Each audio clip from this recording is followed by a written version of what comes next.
Netflix has a new, monstrous story to tell. In 1950s Wisconsin, Ed Gein lived quietly on a decaying farm, hiding a house of horrors so gruesome it would redefine the American nightmare. Driven by isolation, psychosis, and an all-consuming obsession with his mother, he committed crimes that would haunt Hollywood for decades. The third and most harrowing installment of Ryan Murphy and Ian Brennan's anthology series. Watch Monster, the Ed Gein story, October 3rd, only on Netflix.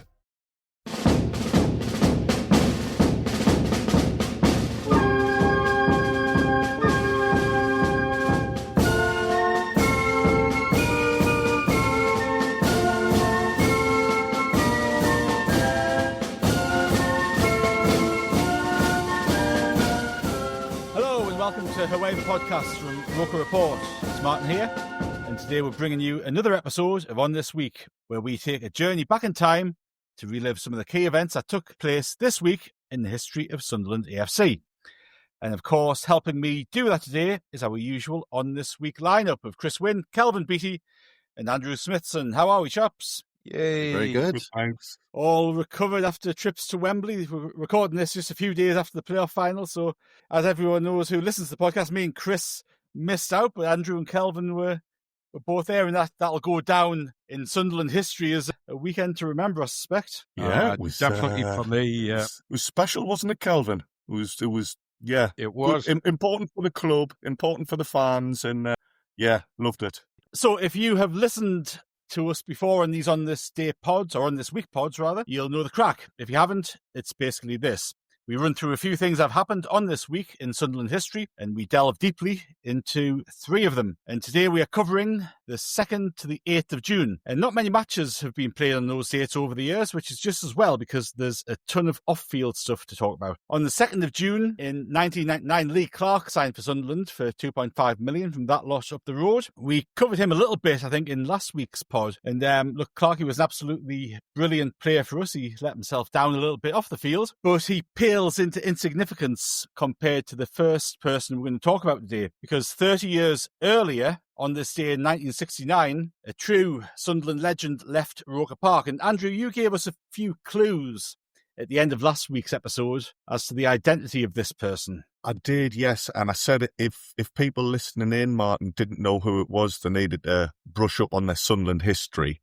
I think maybe that was a little bit unfair, because the whole point of podcasts like this is to, for us to remember things, but also for younger people to get involved in Sunderland history and learn about this type of person. He was born in Cork in 1936.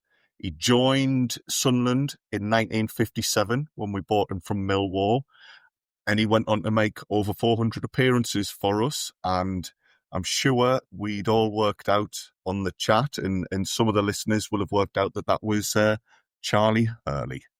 Charlie Hurley, indeed. Yeah, I think 400 starts, 1 sub-appearance and 26 goals. Charlie Hurley had 12 years at the club after, as you say, arriving from Millwall. And I think he was only 21-year-old, and he'd already played 100-odd games for Millwall when he signed, so he was quite alike in terms of some of our current players, where a youngster who had a lot of experience. But Kelvin, he didn't get off to the best of starts, did he, in his first couple of games? He definitely didn't. He was beat 7-0 and 6-0 in his first two games. And he'd a wicked sense of humour, Charlie Hurley. He wasn't averse to sort of laughing at himself a little bit, and I know he was asked by a reporter, I think at the end of the second game, "What do you think, Charlie? It's a terrible start." And he said, "Well, we've already made an improvement. We've gone from 7-0 to 6-0.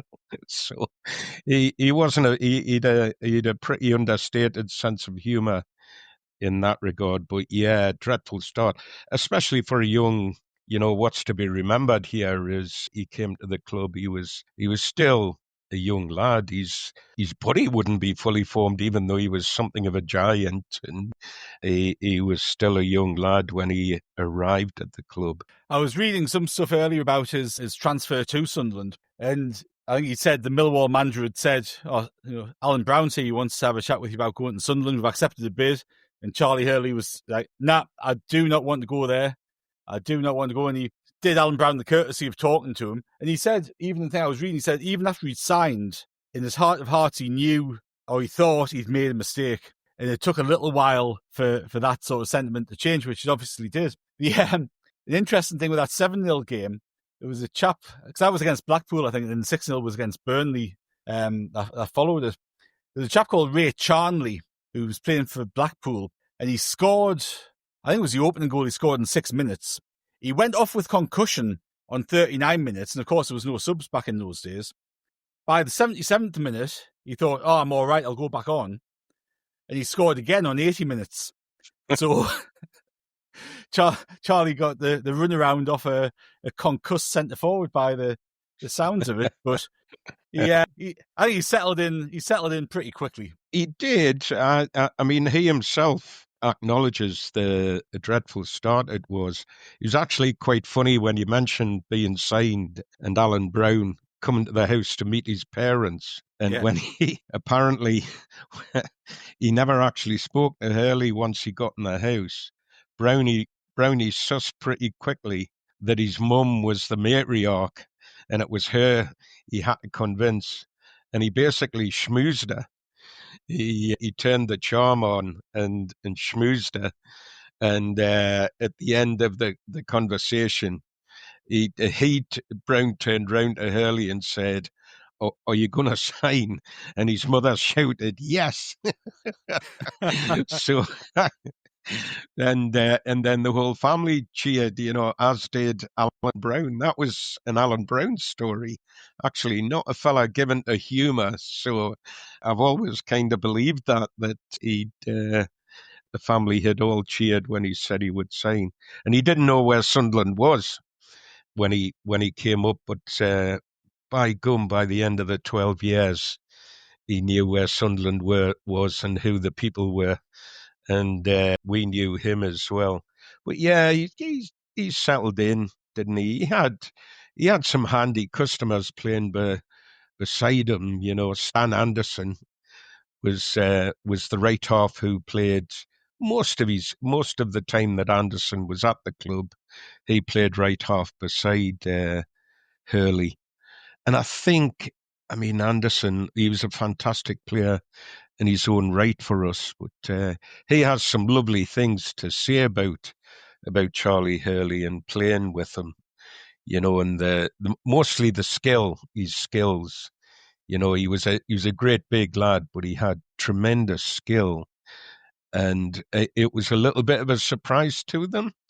They used to do this training drill, and I'm sure it's Stan Anderson that tells this story. And basically, it was keepy uppy, and you went along the track and up some steps, trying to keep the ball up onto the terraces. Was it 5 steps? I don't know.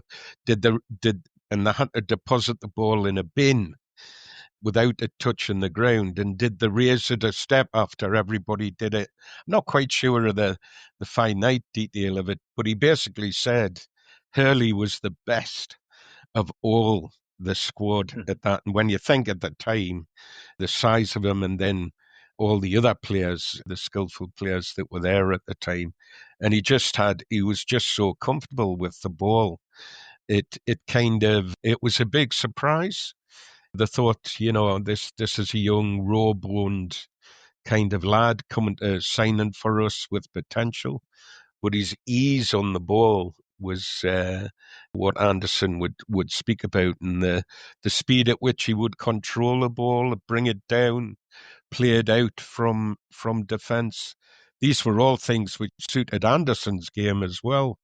By the way, I think he thought he was in seventh heaven when Hurley arrived, because he replaced a lad called Beeb Daniel, who was, I think he was the Welsh international centre half. I think that's who Hurley kind of eased out when he came in. Very, very young, but skillful, not frightened to show that skill. Anderson as well said that he would take some risks, and they didn't always come off.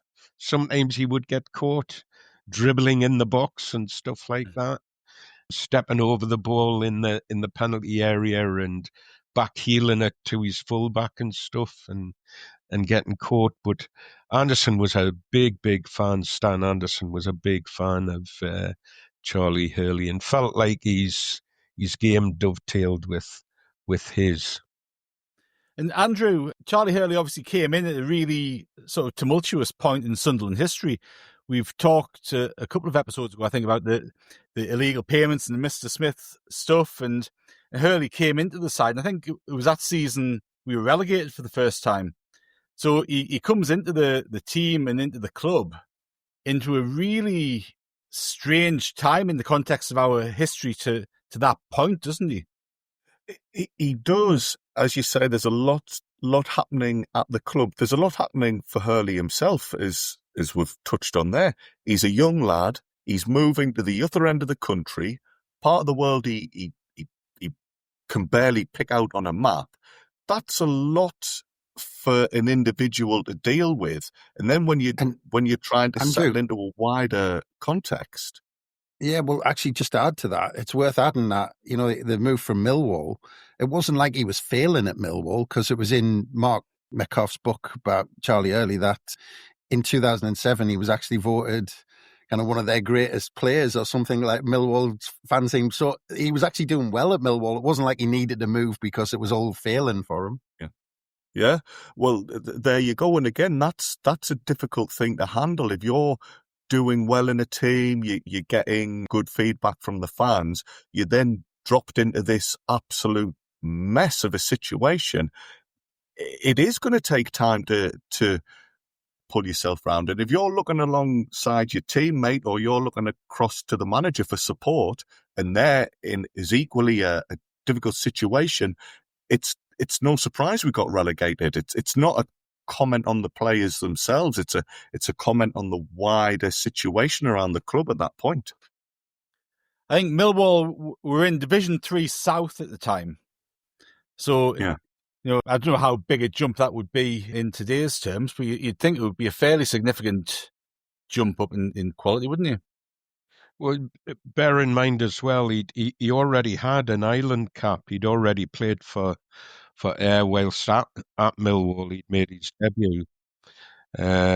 So he was on the radar of other clubs when he came to us. Chelsea, at the time of his transfer, I think Chelsea would have been his preference, because he really didn't want to leave London. He didn't want to leave the south, and he would have wanted to stay at home. He was still living at home with his mum and dad, and he was very much part of the breadwinning that was going on in the house. So a very close, tight-knit, working-class family.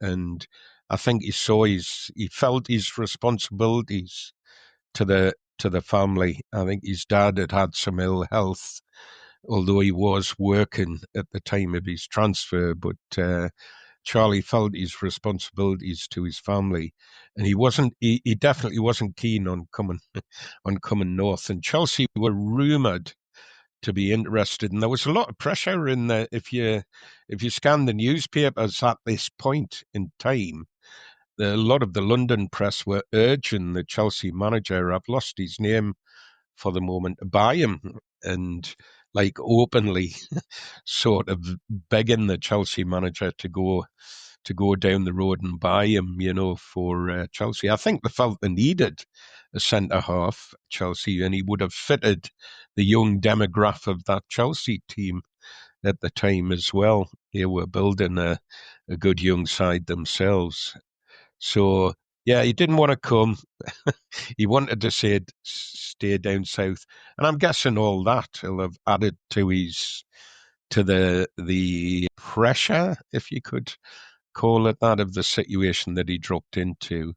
And Alan Brown was attempting to change the squad as well. I think when Alan Brown arrived, he realised there was some wheeling and dealing to be done with the squad he'd inherited.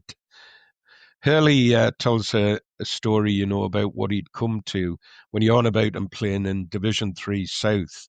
He said he was shocked. He'd gone into one of his earliest training sessions. He went in on a Friday, and Beeb Daniel, who he was the main player that he kind of replaced, and they were to do some training, and Daniel was in the changing rooms and had his overcoat on, and turned round and proclaimed to the dressing room, "Oh, I don't know if I'll take my coat off today or not for training."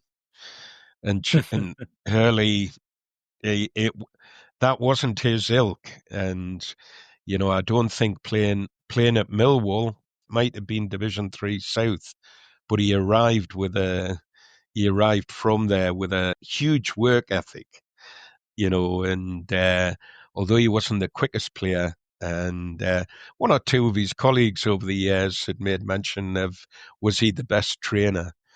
I don't know about that, but he himself, he took all that seriously, you know, and he certainly wouldn't have been somebody that was floating about with a overcoat on, trying to make his mind up whether to take the coat off for training or not. So, bit of a culture shock in a number of different ways, I think, for him. Yeah. I think it's interesting, and you know, people might not kind of join the dots with that, but although, you know, as we said earlier, he was born in Cork, Irish international. He moved at a very young age to London, didn't he? So he was brought up in the south. He had a Cockney accent, if you like, and apparently he survived the Blitz. One of his friends was killed during the Blitz, and he fortunately survived. But he went on to obviously have a very long career at Sunderland, captaining the side. And one of the things that really sticks out when you sort of read about him and his playing style, and even if you look at the stats, is the number of goals he scored from defence. And I think, you know, reading about Stan Anderson encouraged him to go up for corners. He's one of the first central defenders, centre-halves, to actually go up for corners, and he kind of changed the way that centre-halves were viewed in terms of attack, because he went up front and scored 26 goals in 400 games. So, you know, you're talking 1 in 15, which is a pretty good sort of regular return for a defender, isn't it? Oh, brilliant. And he's, you know, if we'd been counting that metric at the time, the number of assists that he would get, he didn't always put them balls into the back of the net. I mean, my memory of him is of balls hitting his head and bouncing around in the penna box, you know, and players getting on the end of it and knocking these balls in. So his assist count, if we'd been, you know, registering those as assists, would be huge. I'm pretty sure. He liked going forward. It suited his game. And it was Stan Anderson. Yeah, I think you're right. I've read that. I think Hurley gives Anderson credit for that as well, sort of pushing him up. I don't think it was Brown. I think there was a feeling, and I think between Hurley and Anderson, I think they felt they were waiting on Alan Brown to stop him from doing it, but Brownie never did. Which, if it's working, why would you stop somebody? I think it's worth as well remembering that the formation of the team at the time, for our younger listeners, you know, this was in an era where there was halfbacks playing either side of the centre half, and we also had our two fullbacks. You know, so effectively, I was talking about this the other day to a young lad. So he was like saying to me, "So is that like 5-man defence with wing backs?" I said, "Well, sort of," except Hurley quite often used to go, you know, at Anderson's sort of encouragement, used to go wandering up. But he used to do that he occasionally filled in at centre forward at Millwall as well, and definitely for Ireland, he's filled in a couple of times at centre forward. Len Shackleton used to champion him as a centre forward. Shaq used to say that he was wasted at centre half. Let's get him up to centre forward. So he had great skill and a prodigious leap as well. Loads and loads of centre halves, centre forwards, especially when you're talking about him in your opponent's box. He had this ability to hover in the air. Loads of people reference that when you start reading about him, this ability to jump up for a ball and almost hover there. And I would definitely attest to that myself, even though I was a young boy in the boys' enclosure at the Roker end. Honestly, I used to think he was on he was on invisible strings or something, because he just seemed to hover there when the ball was coming across, and seemed to be head and shoulders above everybody else as well. Can I ask a question, Kelvin? Was he? Yep. I mean, Martin might have already touched on it, but was he the first centre half to kind of start going up for corners, or were there ones before him? And because it's funny, because I always obviously big up Sunderland to my young lads, say if Sunderland were the first at everything, and of course I tell them that I invented the exclamation mark and all of that sort of stuff. But I always tell them that Sunderland invented centre halves going up for corners. Was that actually was Hurley the first? Would you say?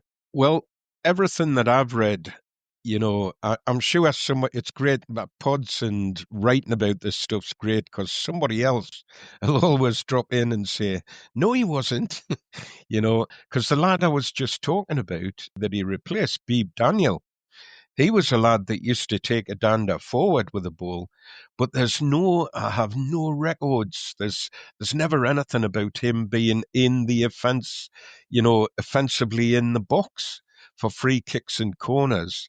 It does seem to have been a development with Hurley at Sunderland, at least. And everything I've read, I mean, there've been other people since then, but I've not read or seen anything. I mean, if anybody is listening to this and got something to say, I'd be delighted to hear about that. If they can get in touch with us, that would be a way of getting your question answered. I've not seen anything though. I was reading some stuff earlier, and it was a newspaper report from around this time, and it was talking about Charlie Hurley being the first centre half to go up for corners. I'll tell you another one, which is, it's not necessarily Sunderland, but we can claim it to an extent.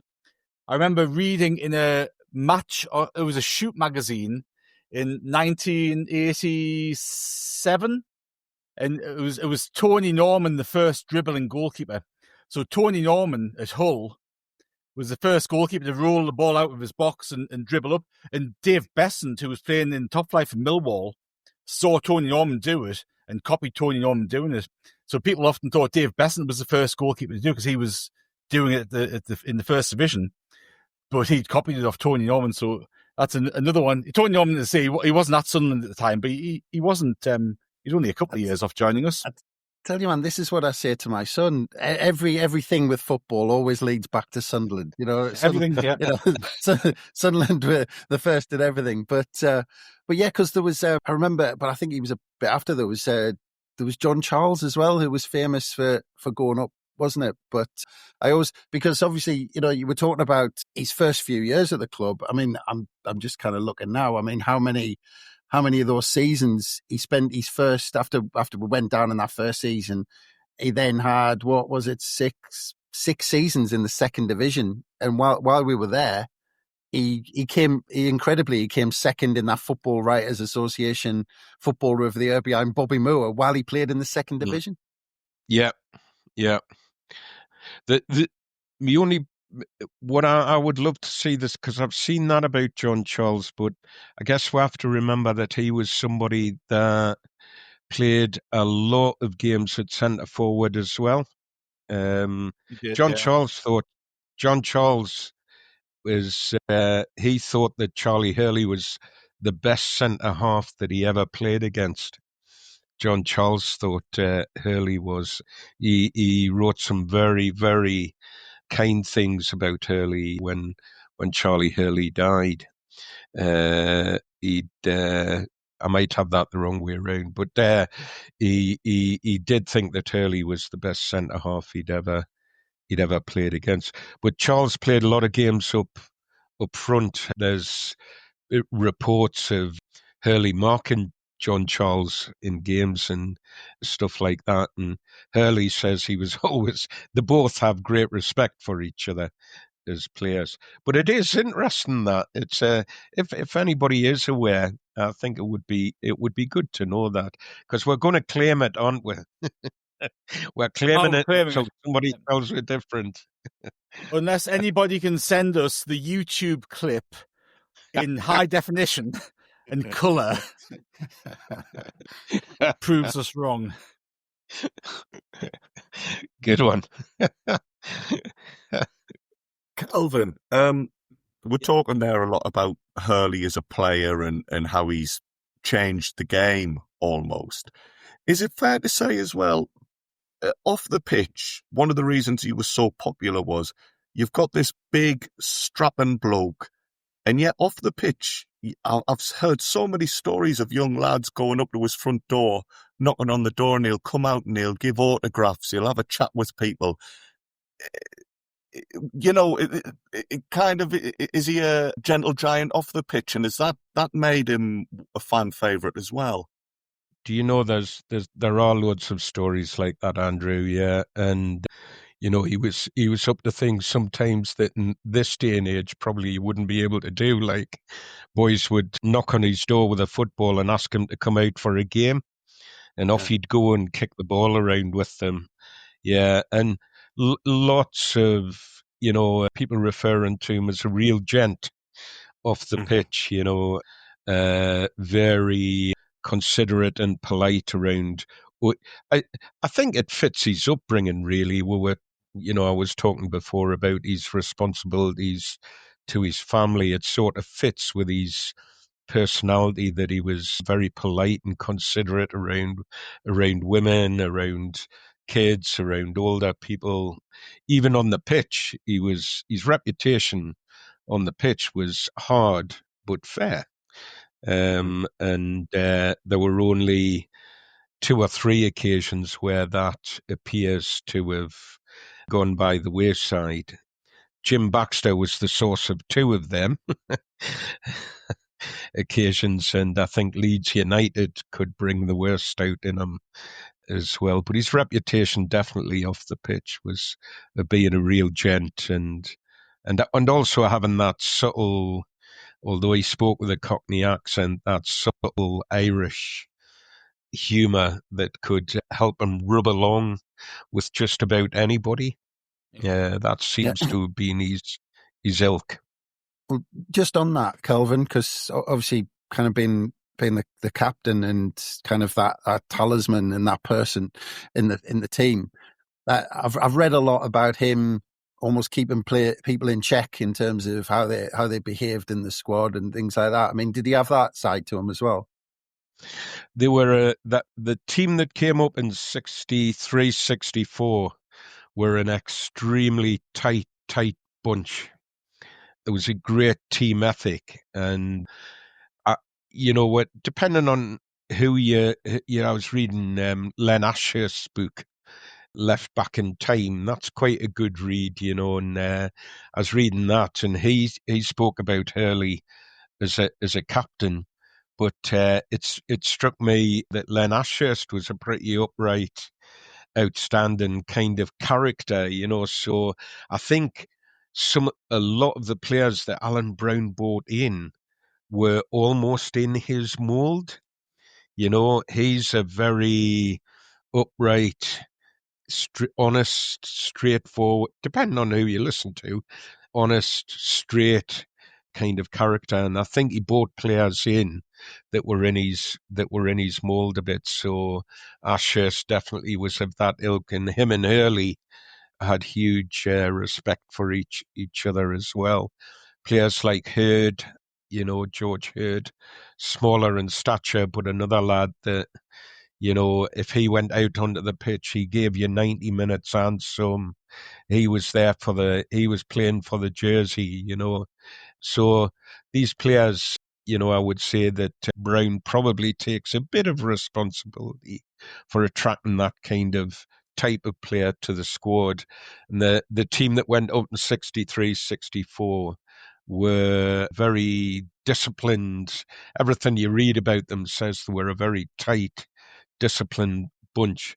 I'm not saying they didn't go out for a drink, but I think they knew how to screw the nut and when to do that and when not to do that. And Hurley was a big part of that.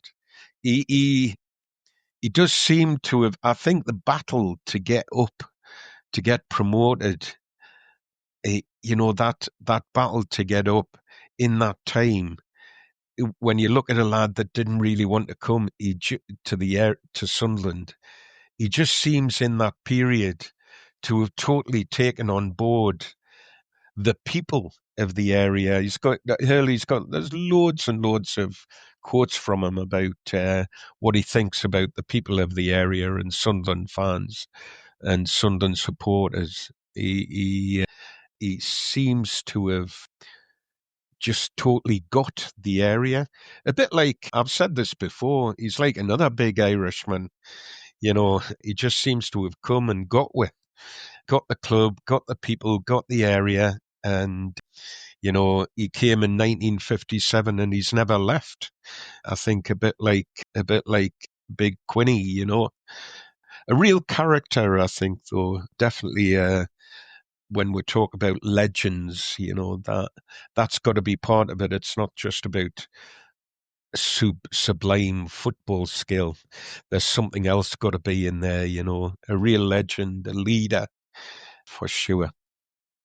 Some of those quotes that you talk about, Kelvin, does anybody remember that CD that came out? It might have been in the late 90s. It had loads of all Sunderland songs on. So it had the FA Cup final song on. It had Kelvin's favourite, I couldn't get a ticket for the game. It had all sorts of Sunderland songs on. But interspersed in it with 3 or 4 chunks of Charlie Hurley talking about his time at the club and how the move came about and all that sort of stuff. Which some of those are brilliant. I don't know. I'll have that CD in a box somewhere in the eaves of the house somewhere. But there's some fantastic comments in there from him. Yeah. There's one that I've read a few times, and I remember I can't remember where I read it when just shortly after this happened. I remember it as a lad reading this, and I've actually got that here. I'll tell you, Burnley. We're talking about his last game at Burnley, and he went into that game, Turf Moor, knowing that he seems to have known that it was going to be his last game, even though that was, I think it was the end of April. He seems to know that he's heading for the door. And this is what he says about it. He says, "I was very, very sad that night at Burnley, but I felt very proud of what I had done for Sunderland Football Club. I became something good for the fans. I had a fantastic career. I have never stopped loving that football club."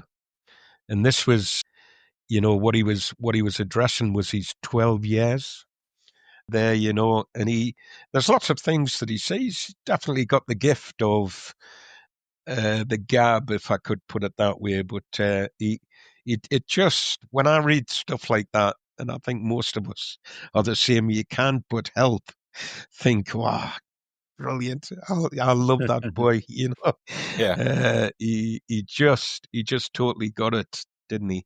He was sad to leave, and it's interesting. I don't know whether that is in Chris mentioned Mark Metcalf's book. I'm sure it's in there that he thinks he could have played on for a couple of years, basically because Colin Todd was such a good player, and he thought Todo could put another 2 seasons on his career.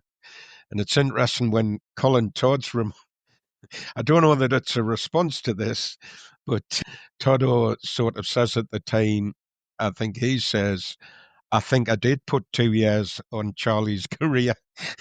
So from when Todo comes into the team till when Hurley plays his last game, I think Todd thinks whilst Hurley's helped him Todd also thinks he's helped Hurley.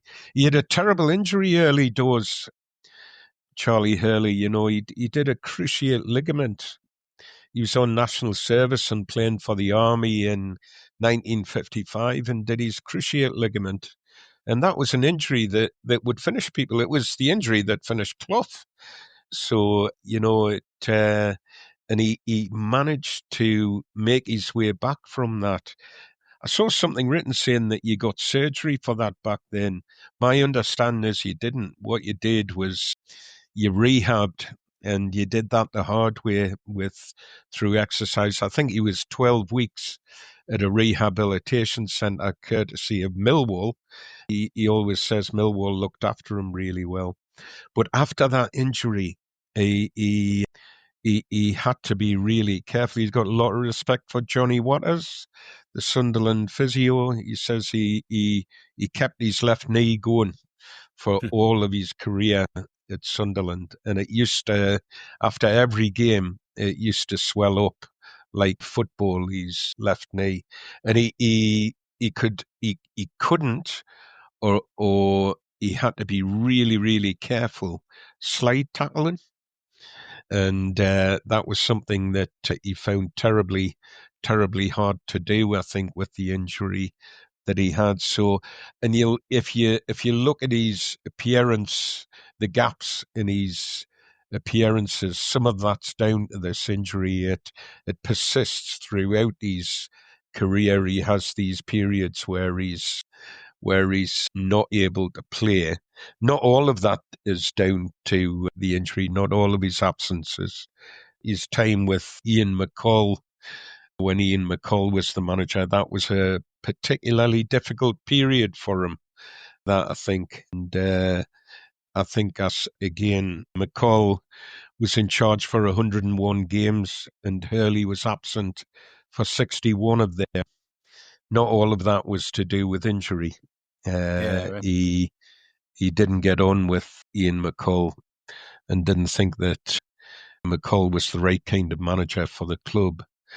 I think when they got off to a bad start. When McCall came in, Hurley recounts a story about speaking to him and welcoming him. He's gone to speak to him and welcome him to the club. And McCall apparently said to him, "I don't really need this job." That didn't sit well with Charlie and his attitude to Sunderland, his attitude to his work. It didn't suit his. They got off to a very bad start, and then Jim Baxter arrived, and I think Hurley thought he was bringing in trouble in the dressing room. There was definitely division in the dressing room at that time. Yeah. I think, Kelvin, you talk about the division in the changing rooms and what have you. I think there's a rather unsavoury undercurrent, perhaps, between Catholics and Protestants, which has presumably impacted the amount of games Hurley's played in that era. I think as well, you're talking about his knee injuries and what have you, and that impacting him. The amount of times I've read that he had to go off the pitch, get a few stitches, to a head wound or something like that, and then he would come back on. He really was desperate to play, and I don't think pain was a factor in that, was it? He was work hard. You see, I was talking to somebody the other day about this. It might have been on the bus down to Wembley, actually, and I was saying I was a young lad. I started watching him in 1966. And I was a young lad, and I sometimes used to think, have I seen that through a young boy's rose-tinted specs? There was always blood. He was always, in my very first game, I'll tell this story. He made a goal for John O'Hare, but he smashed into the post. And looked, I'm in the boys' enclosure at the Roker end. It was right in front of us. It looked like he was spark out, lying on the ground. John O'Hare puts the ball into the back of the net. Everybody's jumping up and down. In the meantime, Big Charlie's lying there. It looks like he's spark out. Trainer comes on with a magic sponge, hoists the cold water everywhere. By this time, all the hullabaloo about the goals sort of died down. Charlie gets up, looks around at the crowd, sticks his hand in the air and waves at them with a "now but a scratch, lads," and trots back to his position with everybody in the crowd going, "Charlie, Charlie." It was, he just seemed to be every other week there was something like that. And I thought, have I seen that through rose-tinted young boy specs? I mean, I love Charlie Hurley. His photo was up on my wall. I think my second wife made us take it down, so his photo was up on my wall for decades, I just loved him. I thought, I'm going to check this out because I was challenged by one of the younger people that I speak to from time to time. You're making all that up. Everybody says that about Hurley.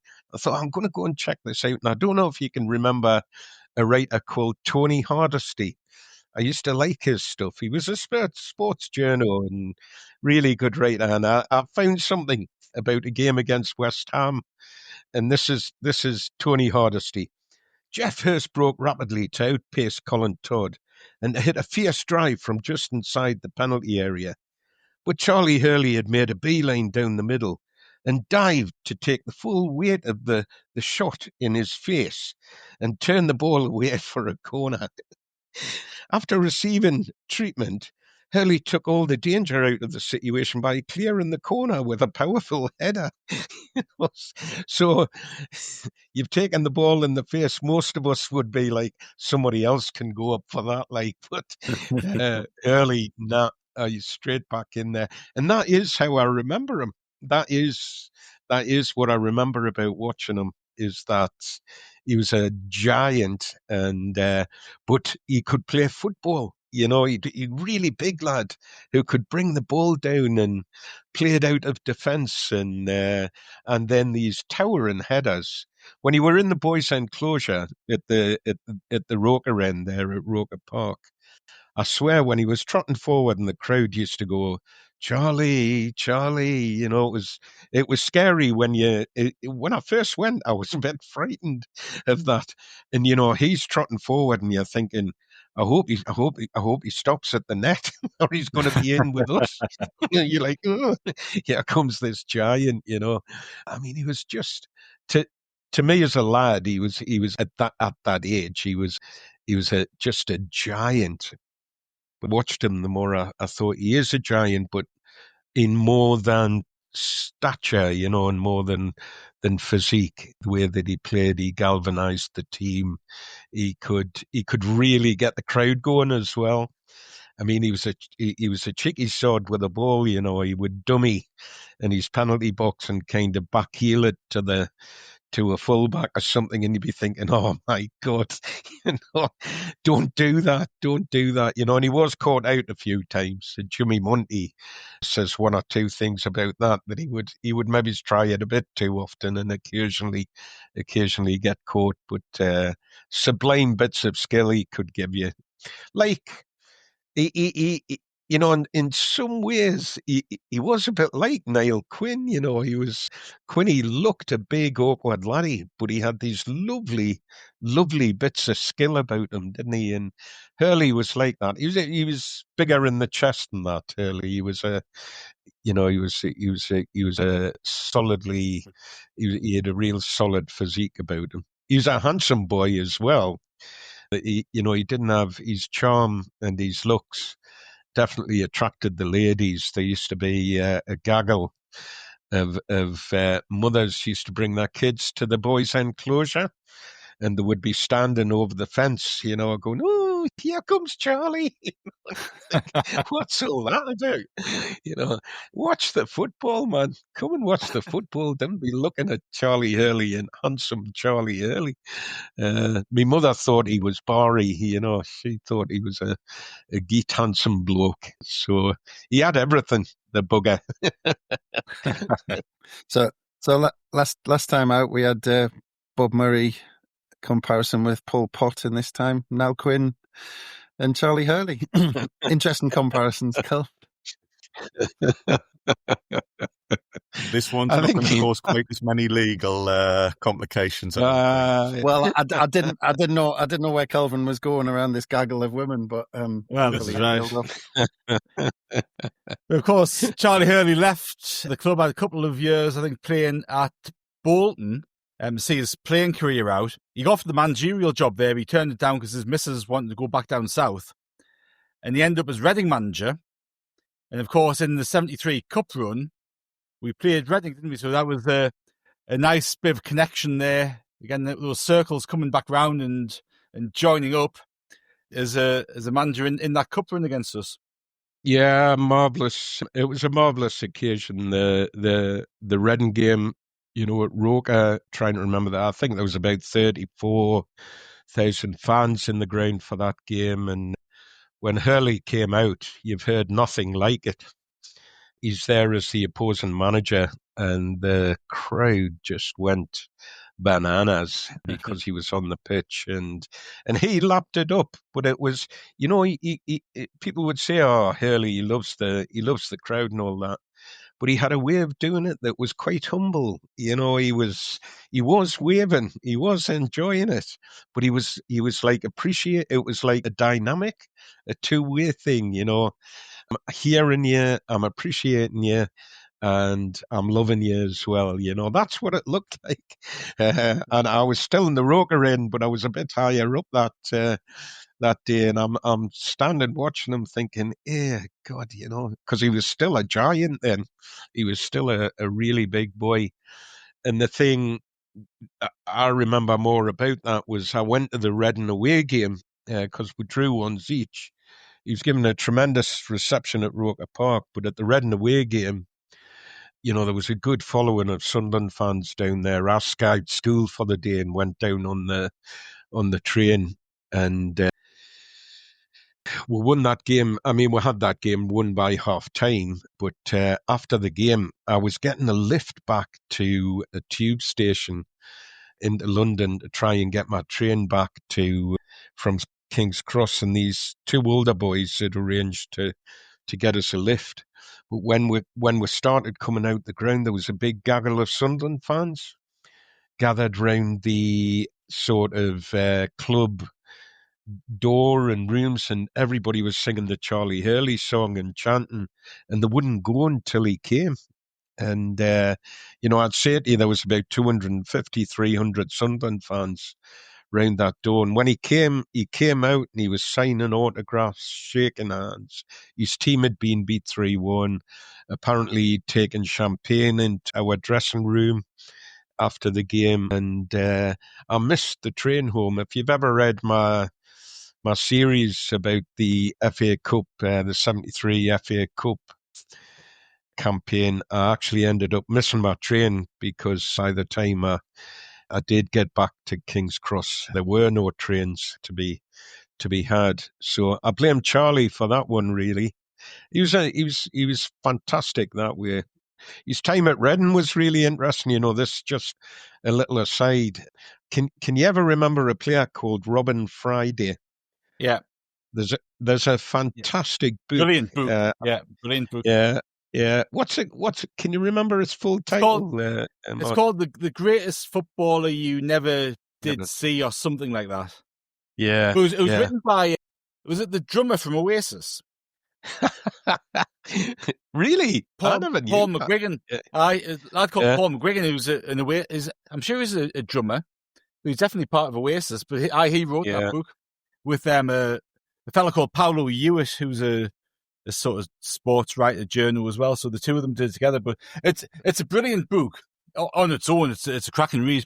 But from a Charlie Hurley perspective, it gives you a completely different insight into Charlie Hurley that you read from a Sunderland perspective, because you're talking about Charlie Hurley, the manager, who was trying to deal with this very sort of maverick figure. And it's a really good read. I recommend that to anybody who can get their hands on it. It's interesting in the context of his difficulties with Jim Baxter. I often, when I read that book, I couldn't help but think about Baxter and all his, wayward genius kind of thing. And I found it quite interesting to think Charlie is a player and fellow teammate of Baxter's, and Charlie as the manager, have got two different jobs to do there. And Hurley, you definitely do see a different side to Hurley. He's wanting to try and help, and he goes to great lengths to try and get the best out of him. But I think Hurley freely admits he never sold that. He never tamed the wayward genius that was Robin Friday. Yeah.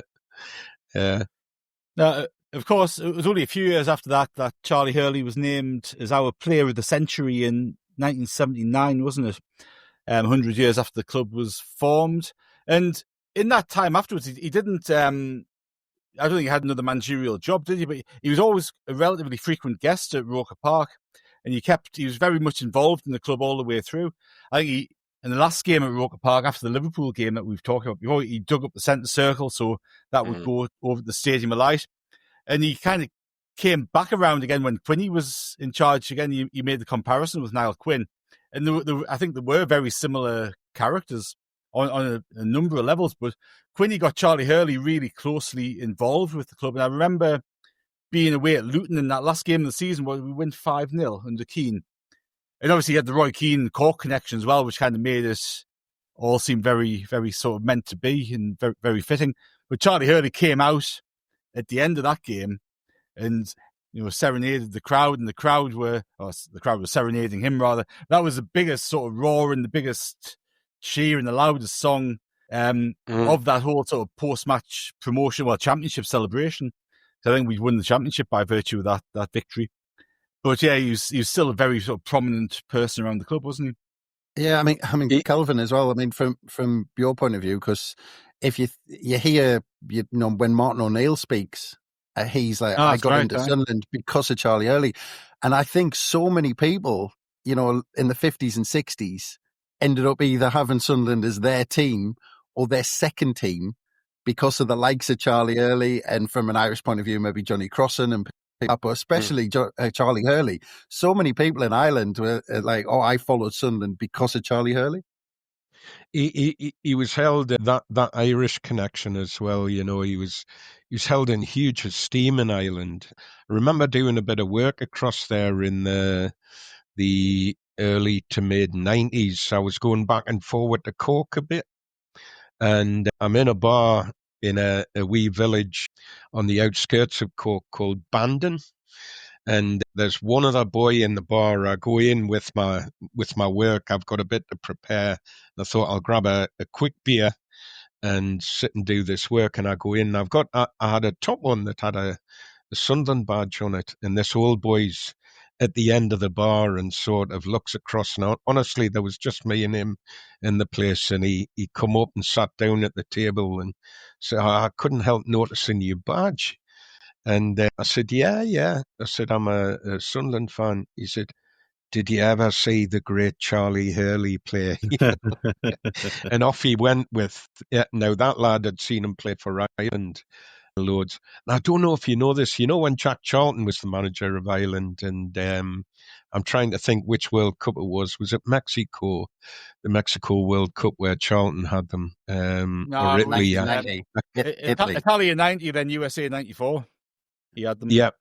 So Jack Charlton tried to get Charlie Hurley to join the official tour, to join his team. That's the regard that Jack Charlton wasn't stupid. He tapped into the Irish culture really well, and he realised that Hurley was a very, very highly regarded Irish international football player, and he would have him in his backroom team. But Hurley, being the kind of bloke he was, he said, no, it's their time now, and wouldn't. He was grateful for the invitation, but he didn't go. I've got a good one as well about going to Cork. So last 20 years, I've gone away once a year with my uni mates, and we always just pick a random place in Europe, and that's where we go for a weekend in the summer. And one year, it must have been around 2010, something like that. we ended up going to Cork for a weekend away. And then when all the bars shut in Cork, there was only, well, at that time, there was only one nightclub open. So there was only one place really you could drink after a certain time. So we ended up piling into this nightclub. And as you do, I didn't have a clue where the loos were. So a couple of the lads went, I'm going off to find the loos. So I says, oh, well, I'll come with them. But all of my mates at uni are from basically Essex way and London way and all that. And not many, I'm the only Northerner in the group. So I just, you went to the loo and they kind of went on the other side of these urinals and started talking, but they started talking in their Essex, London, Cockney accent. And I saw a couple of the local lads clock them and go, oh, hang on, have you heard these two? And I went, oh, God, here we go. And they started going, Cockneys then and all this. And I went, oh, no. So I kind of went over just to show that it wasn't just them two and they weren't alone. And just because I was obviously nervous, I just clicked back into the northern accent. I just went, oh, how are lads, calm it down, you know what I mean? Now where, Mm-hmm. And they went, where are you from? I went, Sunderland. They went, oh, Sunderland, come with us. Roy Keane, Charlie, come with us. And basically they dragged me with all of their group. And basically they plied me with shots for the next 2 hours, just talking about all the Irish players who've ever played for Sunderland in our club's history. And I stumbled back to my mates about 3 hours later. They went, where have you been? We thought you'd been taken off or kidnapped or something. I says, I had. Tell you what, you just made me remember a story when I went over to Dublin, and it was when Keane was our manager. So what was that, 2007 or whenever it was? And I'd gone over for the weekend. I'd gone with my girlfriend at the time, and the hurling final was on at Croke Park. So I'd met a couple of mates who were Irish lads in a pub before the match, and we walked up to Croke Park, and they were like, "You haven't got a fucking cat and hell's chance of getting a ticket. There's no way you get a ticket." So anyway, I just go up and start talking to a few people. Got any spare tickets? And I'm sure Cork there was a Cork club in the fact. I can't remember who was playing. But anyway, the Irish lads were basically telling us, piss off now, but no tickets, no Englishman's going to get a ticket for this game off us, all this sort of stuff. It eventually turned around because my Irish mate goes, he's a Sunderland supporter. And all of a sudden, the click goes, come on, we've got a couple of tickets for you. Come on. we had front row tickets for the hurling final, free of charge, because Roy Keane, and it was absolutely brilliant. It just shows the power of football. But I think he kicked it off. I think this relationship we've had with Ireland and Irish fans, I think started with jolly early. No, it absolutely did. We've clocked an hour on the first bit, so we're going to have to speed up, boys. But we're going to crack on from the greatest centre-half the world's ever seen to potentially the other end of the scale. But we'll get there in a second, because Tommy Watson's got a lot of headlines over the last couple of days, and rightly so. And back on this week in 1889, Tom Watson was also getting headlines, because on the 3rd of June, he was appointed as Sunderland's first salaried manager on 35 shillings a week, which is about 200 quid, I reckon, in days' money I worked out. Tom Watson was born in Newcastle and was actually in charge of Newcastle West End and East End, which, of course, kind of came together to become United. But it was interesting, while he was at West End, he actually secured the lease to play football at St James's Park. So he is responsible for Newcastle still plying their trade at that council-owned stadium. He joined Sunderland in 1889. He managed us for 7 years and won the title on 3 occasions before joining Liverpool, of course, where he was a very famous and well-regarded manager. 19 years at Liverpool, won the title twice. And he died in 1915. Shortly after his 56th birthday, he was still a Liverpool manager. And he contracted pneumonia after a trip up to Newcastle to celebrate his birthday. He came back, and a little while later, he passed away. But he is one of only 4 managers to win the English top flight with 2 different clubs. Who are the other 3? Ooh. It's a good one, isn't it? That's a good question. Who was the fella at Huddersfield and Arsenal? Yeah, Did he do it? That's one of them. Herbert Chapman. Yes. I would have struggled for the name. Martin. I don't know other than that. Are these going to be obvious? Are we going to be kicking ourselves? Yeah, no, you'll be kicking yourselves. Oh, Dalglish. Ken Dalglish. Yes, yeah. And the other one? Sunderland connection with the other one? Oh. Ooh. Well, obviously, it Brian must be Clough. Michael Beale. Michael Beale, was it? Sorry, Kelvin, who was that? Oh, I was just wondering about Brian Clough. Oh, of course, yes. That will be it. Well done. Also, on the 3rd of June, another manager with Newcastle links was appointed as Sunderland manager. So this time we're talking about something a little more recent, 2009, and we're talking about Steve Bruce. Now, at the time, we'd been in top flight for a couple of seasons. I think the first season under Roy Keane had gone pretty well for a promoted side. I reckon you could question some of his signings. Some were better than others, certainly. Paul McShane might be at one end of the scale. I can let you decide which end that would be. The second season he spent pretty big. He brought people like Cisse in and Chimbonda and Malbranc and El Hadj Diouf and people like that. But only a few weeks after beating Newcastle at home for the first time in what it was almost 30 years, wasn't it? That 2-1 win where Richardson scored. Winter was drawing in, Keane's beard was getting longer and longer, and we all knew that spelled trouble. So we got turned over by Bolton at home, and Ricky Frazier came in, steadied things, and I think Quinny would probably admit in hindsight he made a bit of a mistake giving him the job full time. Allardyce was begging for it pretty much on Sky, wasn't he? And we kind of missed the trick with that one, but Frazier kind of managed to steer us through to last day's safety, sending Newcastle down with Alan Shearer in charge, which was always a nice thing to remember. Frazier, after 2 days before that Chelsea game, Frazier said, "I've got no intention of resigning. I'm going to be here next season if Niall wants me, regardless of what division we're in." About 5 minutes after the final whistle, decided that was it. I'm jacking it in. So Quinny promised him a job for life. And Quinny kind of again did his big name world-class manager promise. So Gordon Strachan, Martin Yall, Mark Hughes, David Moyes, Frank Rijkaard, Louis van Gaal, Alan Kirbishley were all linked. But very, very quickly it became apparent that somebody else was the target of Niall Quinn, and Ellis Short, who was quite active as chairman at that point. Obviously that changed.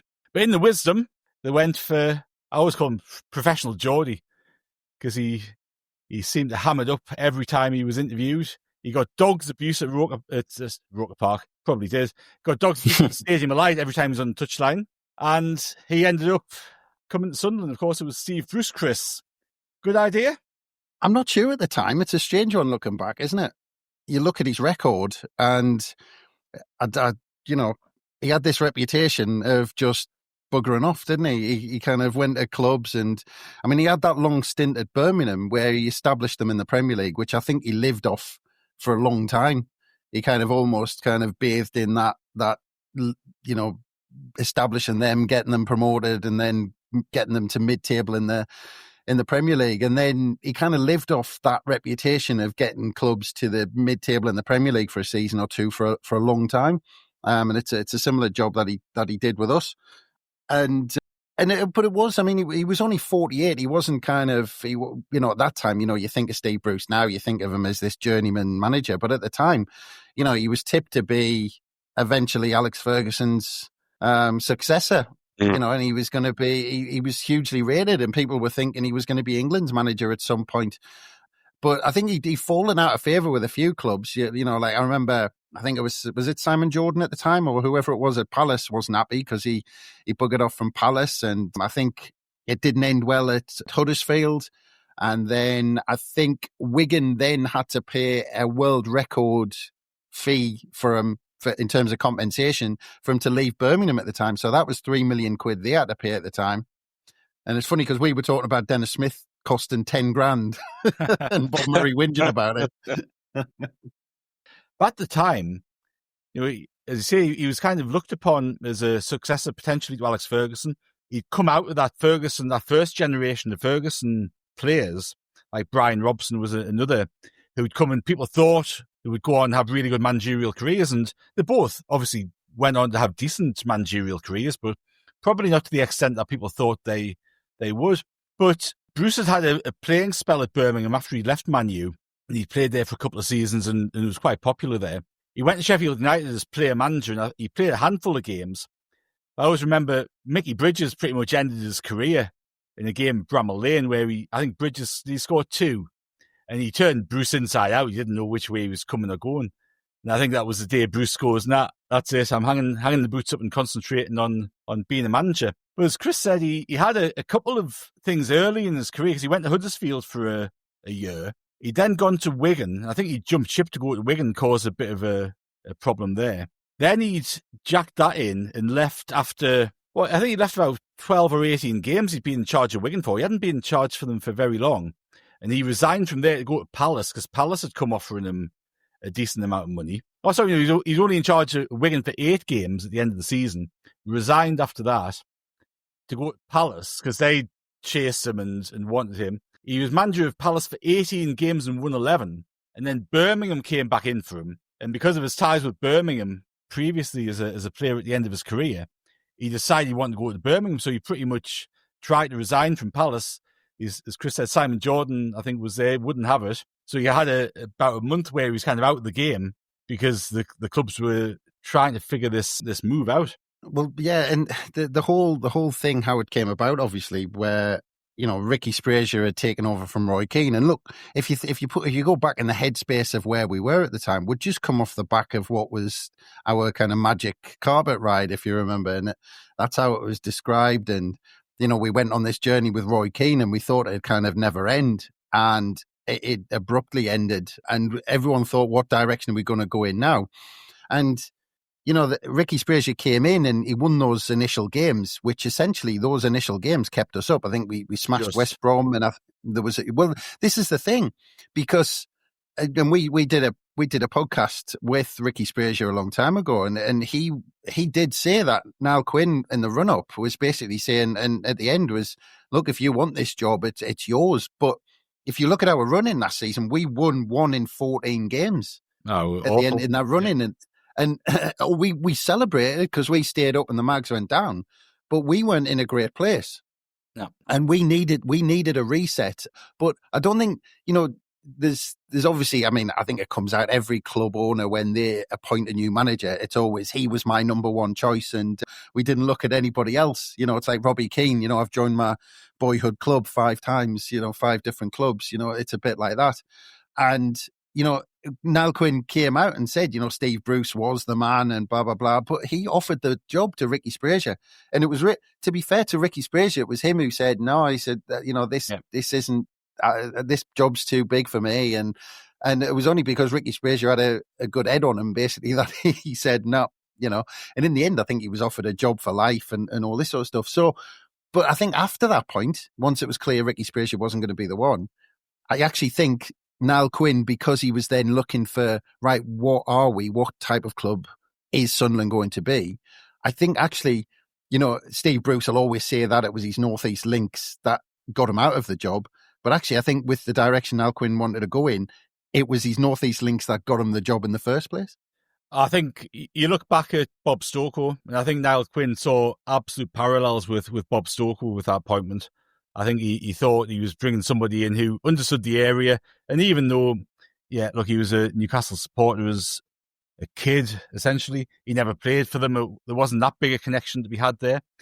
But also on the managerial level, Bruce was kind of at his peak, really, or his prime time. And I think it's really easy to kind of look back on Bruce's tenure at Sunderland and what's happened subsequently and kind of diminish the achievements that he had in that first season, because as you say, we'd come off a terrible run. We weren't in good form. We'd only been in the Premier League for 2 years, so it wasn't as if we was taking over a really established club. And he made some absolutely brilliant signings for us that summer. And I think, yes, his understanding of the area probably helped him get the job. His transfer record and his approach to transfers, I think, was probably the other thing that attracted them to him. Well, the other thing just about his links, he got the job 33 years, I read, after he went on trial with Sunderland. Yeah, right. So Sunderland actually had him on trial, another one of those that got away to add to the list, the Waddles and the Charltons and whoever else we nearly got over the years. But yeah, so he actually tried to play for the lads when he was young. But yeah, that summer, but you're talking about money. We paid 3 million quid for him. And at the time, apparently the contract was a 3-year contract worth 60 grand a week. He was one of the highest paid managers in the country. And so, we were throwing the money around, and apparently, Roy Keane had spent something like 80 million over those 3 years, and Steve Bruce was given 60 million apparently to spend in that summer. That was apparently how much Shaw told him he had to spend. And if you think, straight away, I mean, that, with he must have kind of schmoozed Niall Quinn in that interview with, well, who would you want to bring in? Well, I want to bring Lee Cattermole, a northeast lad in the centre of the park to basically kick people. Quinny must have just went, right, you're the man. How much do you want, basically? But then like you said, to join him, Lorik Sarna alongside him, and I remember this season starting, being really excited about these two in the middle. I just thought this is a proper Sunderland midfield, proper midfield, wasn't it? Yeah, exactly. There's two players, exactly what you want in the middle of the park. They're not going to let anybody get the better of them in terms of that physical battle. And then he kind of sprinkled a bit of kind of stardust around it with Darren Bent up front, because we hadn't had that kind of talisman. We hadn't had that striker up front, you could argue, since Phillips. He was kind of that player who you could hang your hat on for 20 goals a season. And the rest of them, you look basically, well, Fraser Campbell as well. That was another addition to the front we were quite excited about. But the rest of them were at the back. He brought in De Silva, Michael Turner, Mensah, and then a little bit later on, he brought Bolo Zenden in. Yeah. But you actually remember thinking, it sounds bizarre because Steve Bruce doesn't fit into this mould, but you actually remember thinking, God, we've got this young manager and we're bringing in these kind of young, players with a lot to play for. And it was exciting. It was very exciting. John Mensah was a very intelligent player, wasn't he? Oh, brilliant. Oh, God, I tell you what. he did you like a salmon there? Absolutely. Absolutely hook, line and sinker there, man. Kelvin was just snuck in there at the back post. He hadn't said anything for 10, 15 minutes, and then just waiting. Pops up with that one, waiting for a bite. I was agreeing with you about the signings, though. I'm nodding my head. I don't need to say anything. Totally right about his signings. It was very, very exciting.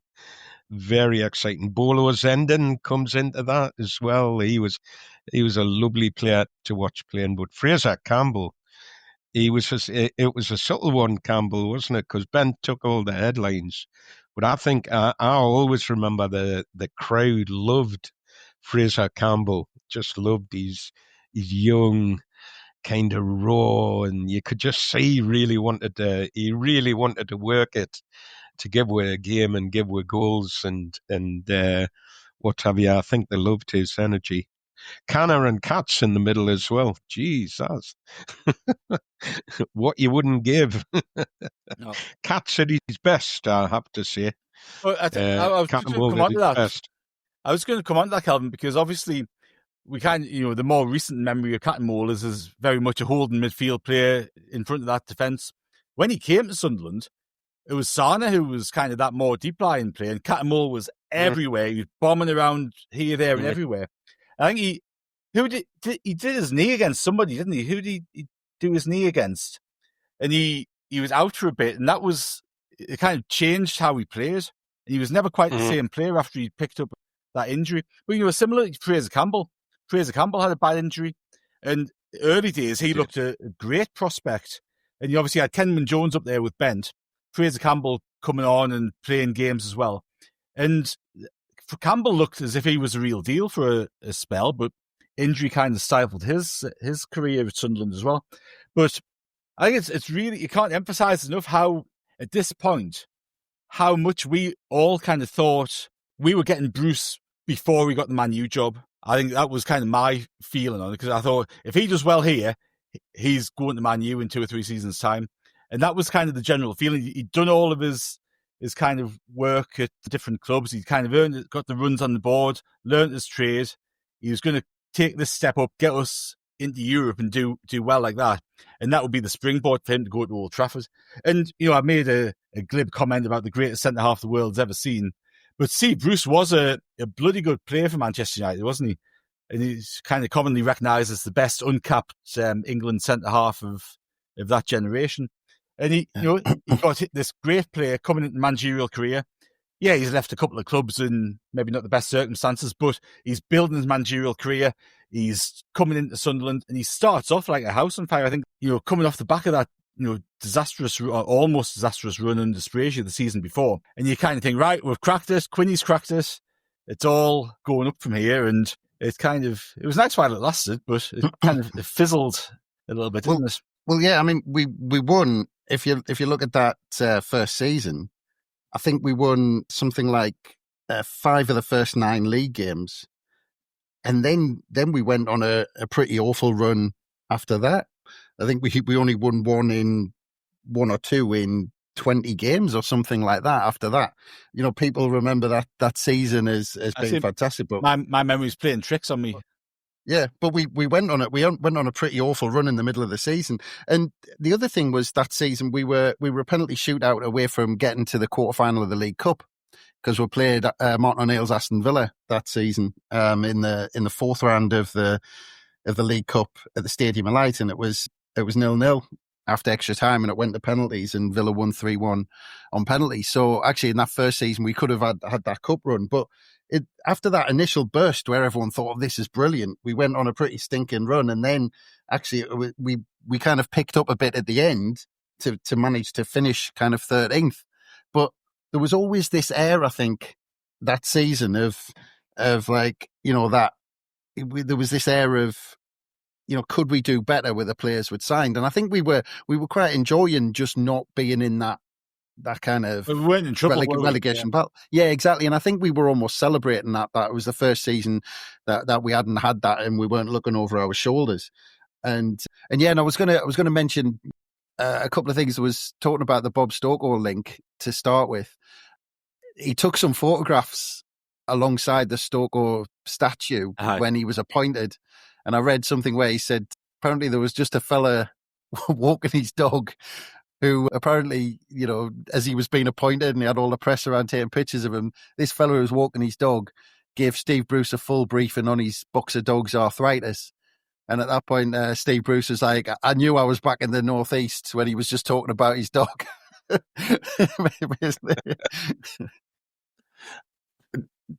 Funny you should mention a fellow walking his dog. I've heard of a few people, when Bruce was at Sunderland, he actually got kennels installed at the Academy of Light. Now, it's not one of Kelvin's gags. Don't worry, there's not a punchline here. Dogs abuse. Well, yeah, he brought his dogs into training, and he had kennels for them at the academy. This was somebody who wanted to be at Sunderland and saw his future here. He did jump from club to club. But this whole business about he was never made to feel welcome at Sunderland. No, that's absolute bollocks. Yeah, I think it's a real shame, because it spoils the good memories we had of him. As I say, he felt at home at the academy. He was happy to bring his dogs to training with him. I remember one time he quoted his mum as saying she loved coming to games at the Stadium of Light because she got chauffeur driven in. Everybody was welcoming to her. I think the words he said was she felt like she was the Queen of Sunderland. This was not somebody who was made to feel unwelcome because of his roots. The reason it fell apart was because of results. But for a time, it was working brilliantly. He was good for us. That run, I've just had a quick look, and that run was 1 win in 18 league games. And yet we were still in that first season, and yet we were still, Steve Bruce is the man. And, you talked about some of the comments he made when he was appointed. And he said it didn't take much to persuade me to come here. It's a perfect step. This is what I've always wanted, a big club. And it's funny because me and Martin were talking about it the other day, and this was, I still feel this was, I mean, you could maybe argue Aston Villa further down the line, but they were a big mess at the time. I would argue that this was Steve Bruce's really big chance to cement himself as a real top manager. And at the time, actually, there's comments as well, reading through all the stories of when he was appointed. It was also Alex Ferguson, apparently, who basically told him to take it. He basically said, take that job. And I think, Alex Ferguson was a big one when he talked about managers taking jobs. He was always saying, look at the owners. And I think this was a perfect job because he had Niall Quinn was the perfect owner for a manager like Steve Bruce. Steve Bruce knew who he wanted, and Niall Quinn went out and spent the money and got them, and obviously with Alice Short, obviously to help him out. But the likes, going big with the likes of Darren Bent, and he got the players he wanted that season. And like I said, we went on some bad runs at first, and it, because of the start we had and the finish, nobody really noticed as such. And just on a note as well of other links, I know we like our kind of links. Obviously, in his backroom staff was Keith Burchin, who we were talking about the other week with Marco and Eric Gates and all that. So he was on his backroom staff with Eric Black and Nigel Spink. But yeah, we that first season we said, right, brilliant, great first season, and then the following season we thought, right, it's time to kick on, isn't it? There seemed to be this kind of undercurrent of players potentially not being happy and wondering where it was all gonna go. And the other thing was in the following season as well. If you look at where we were that season, because he signed a new contract in February, I think, and we were the following season he signed a contract extension, and we were 7th in the league. We had 2 wins in 20, or we had, I can't remember now, but we went on a really bad run after that. And as soon as he signed that new contract, it all kind of went downhill. I think after he signed that contract, we lost 8 out of the next 9 league games. And obviously that followed that winter of Bent leaving. But with Bent leaving, there always seemed to be that undercurrent of players not being too happy at the club. Well, if you think in that summer as well, all throughout that summer, there was persistent rumours of Bent going to Turkey. So there was this talk that was going on. You hear it once, you go, that'll never happen. He's had a great season. He loves it here. And then the more and more you hear about it, you think something's not quite right here. And, again, you've had this big turnover with players. Lorixano's gone after just 1 season, which I've never quite understood, really, why he departed. But you start that season off, and I think we had two league wins in the first 9. And then, of course, we go to St. James's Park, which we won't linger on. But I think that ruined him as Sunderland manager, because he then became obsessed. Remember, he was obsessed with what song we were going to play at the stadium, like when we beat them in the return fixture. And that dominated the talk. And I just think that completely ruined him as a Sunderland manager on a number of levels. There was something in his character, when you think of him as a player. He was a fantastic centre-half for Man United. He was a really good player, but and you might be able to help me here. I'm sure it was when he was at Sheffield United as player manager. Didn't he have this absolute meltdown on the pitch one time against Arsenal, was it? Where no, he was in the dugout. He was manager of Sheffield United. In the dugout. Arsenal scored a goal where Sheffield United had thrown the ball back to them or kicked the ball back to them or something like that. And he went, It was at Highbury. It must have been the FA Cup or something.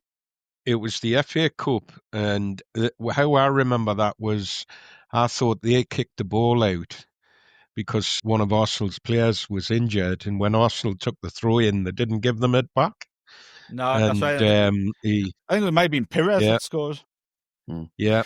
And Arsenal went up the pitch and scored a goal. My point being that I can remember him on the pitch trying to bring his team. He was going to walk the team. That's right. Trying to get them off into the.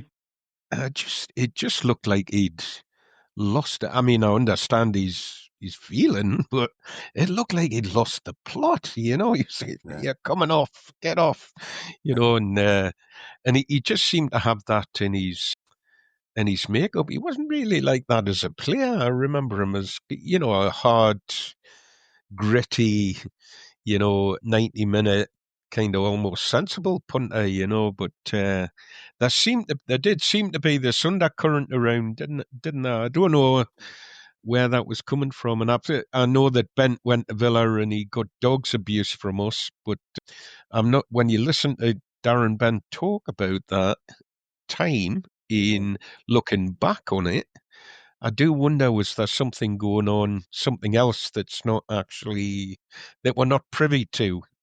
It never seems just about football, that. It seems like there's something.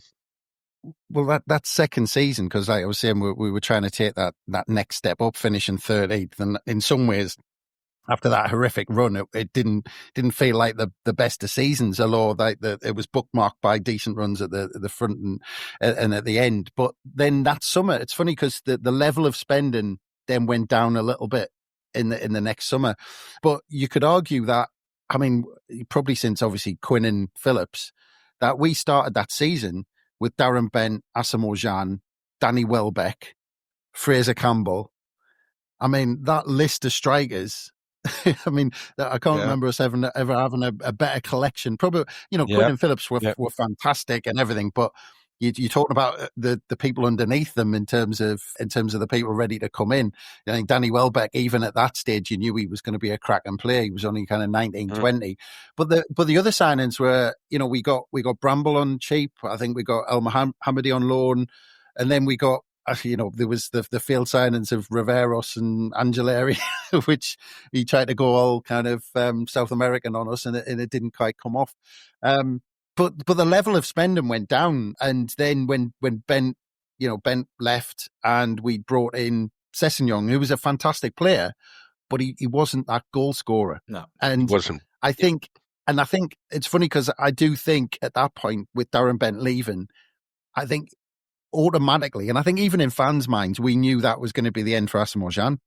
I think we thought like almost if we're selling Darren Bent, Asamoah Gyan's thinking, well, I'm here for a club that's going to get better and better, not players, or a club who's going to sell the likes. And I think we all knew it. We didn't want to quite believe it. But I think even then, I think Gyan probably thought, right, I'm looking for the exit door here. Where can I get either the most money or the best move for myself? And we kind of struggled, but we did okay towards the end of that season. Like I said, the contract extension came, and I think it was after that contract extension, I think that's the point that it kind of went all wrong, because once again, the following season, again, you look at the spending, and we ended up spending relatively big, but it was on the Wes Browns and the John O'Sheas and the Craig Gardners, and you just wondered where we were going when those players were coming in. We just kind of, rather than have a set kind of type of player we wanted, it just then seemed a bit of a free for all. There weren't X Factor signings in that. Was it his second or his third close season? But it just seemed like we were signing players who were on the down instead of on the up. And the Gyan one always struck me as puzzling as well, because as you say, like, I completely get that point where Gyan's looking around, Bent's gone, he's going, what the hell's going on here?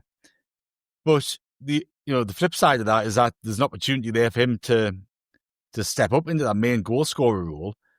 But he decided to get out as quickly as he possibly could. And again, it was almost like the previous year with talk of Bent going to Turkey. That end of sort of pre-season, early season was just filled with rumours of Gyan going somewhere. And again, you can't go, nah, he wouldn't go. Then the rumours build and build. You hear more and more. You go, oh, shit, he's off as well.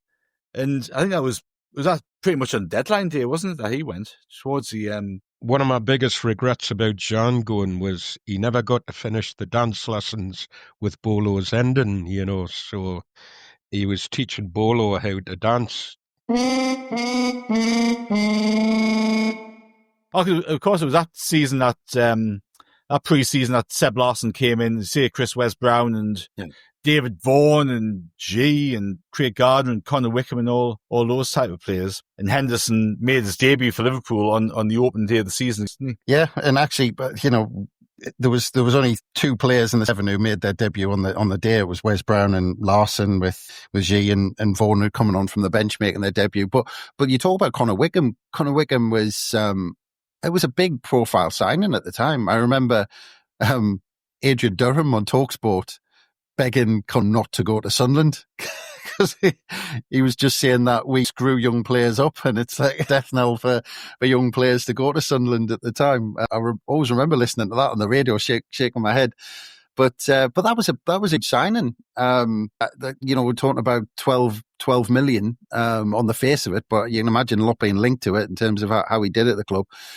But yeah, that was an in signing. And we brought in Bentner as well for the season on loan to try and get some goals. It started pretty positively with that draw against Liverpool with Larsson's volley. Thought, we're gonna be back on it again, and then it just didn't get going. I think he won the first 13, and it just didn't seem to get going. And we were, his last game against Wigan late November, and we were kind of reaching the bottom of the table. And it was at that point we had 2 home league games against Fulham and Wigan in Quixon. And you thought basically it was these games where he had to get probably at least 4 points, but probably maximum points out of them. And that Wigan game, I remember the atmosphere and everything. You could just tell it was finished. And obviously Gomez, who ended up signing for us, he scored the first goal and they got a last minute winner, which was just an absolute sickener. But you just felt it was over. It was one of these moments where, and this run had gone on not just this season. He lasted until late November, like I said, after that Wigan game. But it wasn't just this season. It was a carryover from the season before, like I said. And yeah, you could just feel it at that Wigan game that it was over for him. No, you could. But as you said earlier, I think that narrative that has kind of been portrayed, and it's obviously extenuated by, you're just, fat Geordie bastard, get out of our club, which was ringing around the stadium like towards the end of that game. That, people took that as, well, he was never welcome at all. But, the truth's far from that. And I think that's the narrative that he spun to kind of explain why he didn't succeed at Sunderland. And it's far from the truth for anybody who kind of lived through that period, because he got all the support, all the money. And if he was completely in charge of transfers, which he was at the time, the transfers he made after that first summer did not strengthen the. You were kind of swapping players in and out, really, often for inferior players.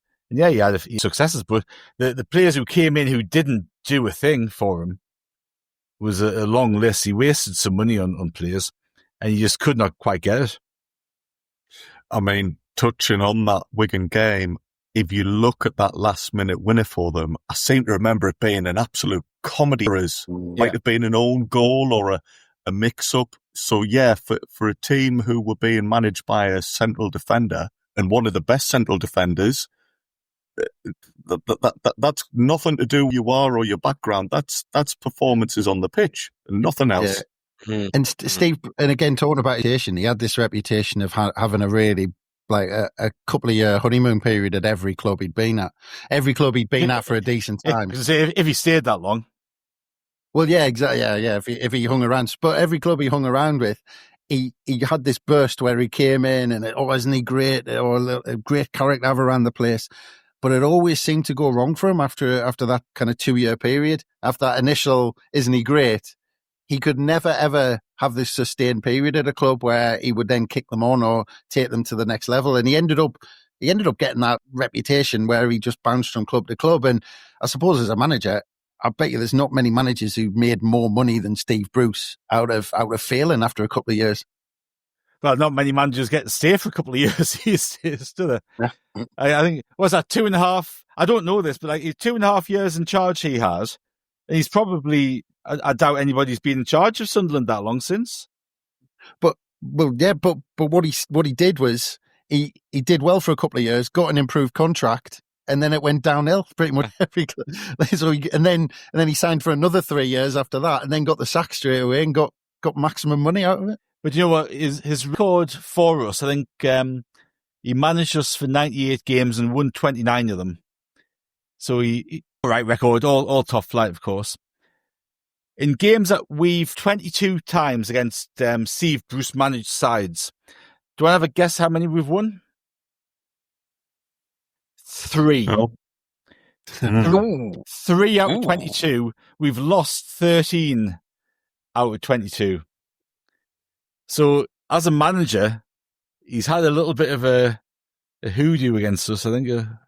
Well, the other frustrating thing is, you look at our squad then, and it was a mid-table squad, well, if not kind of slightly mid top off squad, with that strike force I was talking about, Asamoah Gyan, Darren Bent, Danny Welbeck, and Fraser Campbell.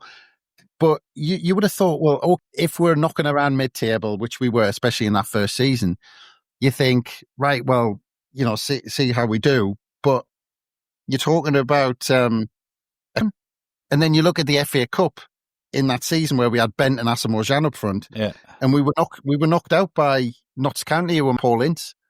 And in that game, you look at the team that we played for that game. We had Kieran Richardson in there, Anton Ferdinand de Silva. We had Darren Bent up front with Gyan. We had Mal Branc in that team. We had Andy Reid in that team. And then we go and get beat off Notts County. So you just think there was never, when you judge Steve Bruce on success with the squad he had and the money he had, and he claimed for years after, I took Sunderland to 10th and 13th or whatever.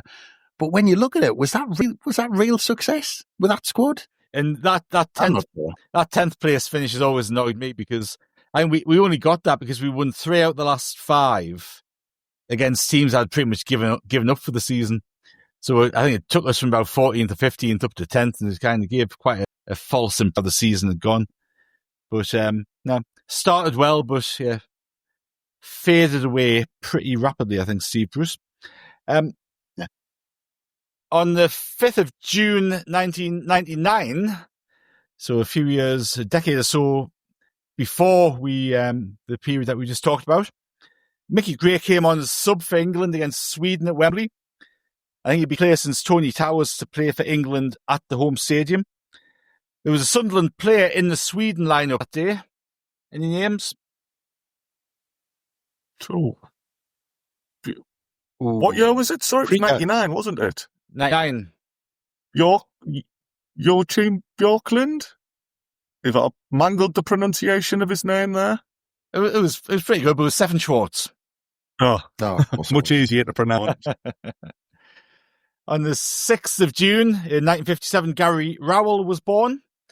And on the 6th of June in 99, so a day after the game that we just talked about with England, Sweden and Mickey Gray, Peter Reid was appointed as England under-21 manager. He resigned the game, saying it was a bit too much to juggle, and he was replaced as England under-21 manager by anyone? Howard Wilkinson. Howard Wilkinson, which obviously would repeat itself in running order in the not too distant future. I think Reedy was probably worried about losing his reservation at Santino, so I think that was the worry. Well, I think Bob Murray must have been doing some work for the FA and phoned Howard Wilkinson to see who could replace Peter Reid as under-21 manager. Never mind Wembley. Went down to Ladbrokes first. Allegedly. And on the 6th of June 2000, Kevin Phillips was named as the Carling Player of the Year for the Premier League. On the 7th of June in 1979, Ken Knighton was appointed as manager. And I think we've talked briefly about that before. We won't delve into this one now, but that seems to be a whole mess of a thing that lasted for 6 or 7 months. But really interestingly, when you read through the newspaper reports, I was going through all of these in sort of day-to-day order yesterday, just to kind of get a bit more of a grasp on that. And Billy Elliott obviously overseen and done well in terms of win rates and all that sort of stuff. They obviously thought that they wanted to buy a bit of time. So Elliott was in charge going into throughout May and going into early June. He'd actually been on holiday and come back to work. He got back behind the desk. And all of these big name managers that the club had gone to again, been turned down by before Christmas, the previous clubs, Laurie McMenamin's, Bobby Robson's, etc., all turned it down again. So they went after Len Ashurst. They got rid of Billy Elliott. So they left themselves without a manager. Went after Len Ashurst because thought Len Ashurst couldn't take the job. He was at Newport, I think, in Division. Threw everything at Len Ashurst. Back page of the newspaper where Sunderland have landed Ashurst. He'll be agreeing the move and up in Roker Park the next day. He thought, nah, I'm not fancying that. So after a number of talks and they got Elliott, Ashurst turned the job down. And then the next day on the back of the newspaper, essentially going, for the love of appoint somebody. Appoint Ken Knighton, who was the first team coach at the time, 35 years old. So the next day, they appointed Ken Knighton. He was Sunderland's youngest ever manager. And on his press conference the next day, he said, "I hope I can stay to become Sunderland's oldest ever manager," which was quite ambitious. And of course, he didn't. But yeah, that's a whole other saga in itself. And Chris, you spoke to David Snowden about that time period recently on a podcast, didn't you? But there's lots of threads to pull at in that one, I think. Yeah, it's so interesting, that time period, and obviously, being too young, I wasn't around then until a couple of years after Knighton was sacked. That's when I appeared. But yeah, looking at that whole period, you could almost go back to, and I kind of started talking to David Snowden from the cup win, because you could go back to then, and every managerial appointment after that point, up to, you could argue, early 80s, up to around here, I suppose, it was almost a demand for a big name. Like, it's almost like Sunderland should have this big name appointment. The Bobby Robsons and the Brian Cloughs, obviously, all of these massive names. It was like Sunderland should have the best manager in the country at Sunderland all throughout the 70s and into the 80s. But we couldn't get them to come. And it was all, every time we tried to appoint a manager, it was almost this panic, of who we're going to sign. I mean, Jimmy Adamson had a good reputation, but it was strange in who they were trying at the same time.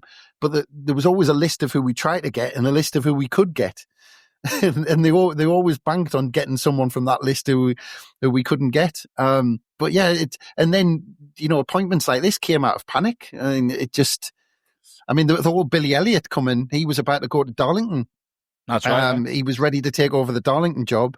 And then we persuaded him, "Oh, don't take that one. Come to us for a bit," just because we needed to buy us some time to try and get someone in.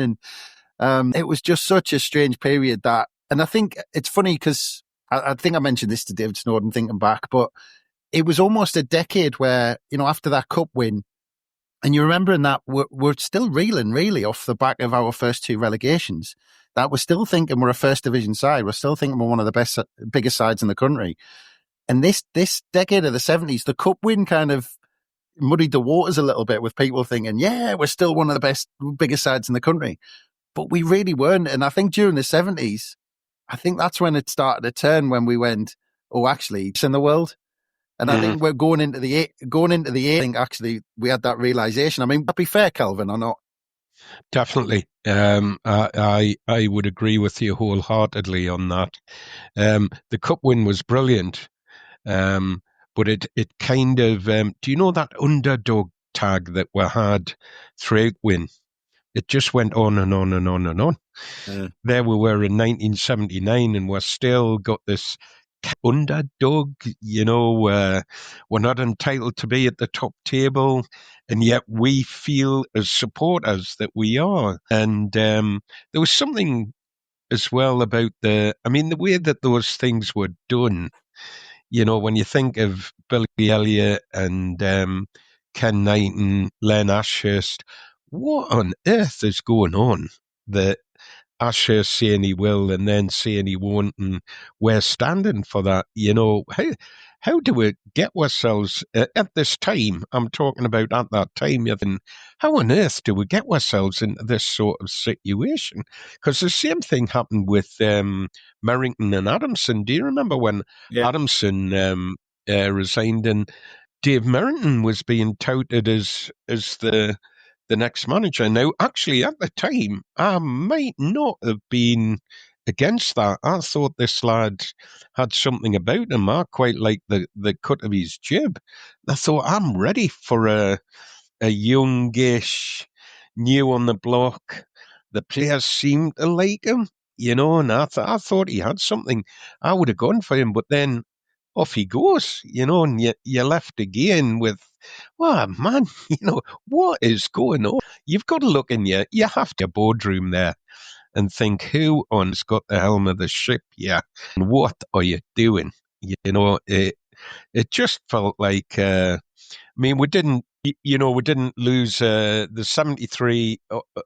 A criticism that's often levelled at the Sunderland board is we didn't make the best of the 73 team. And we didn't.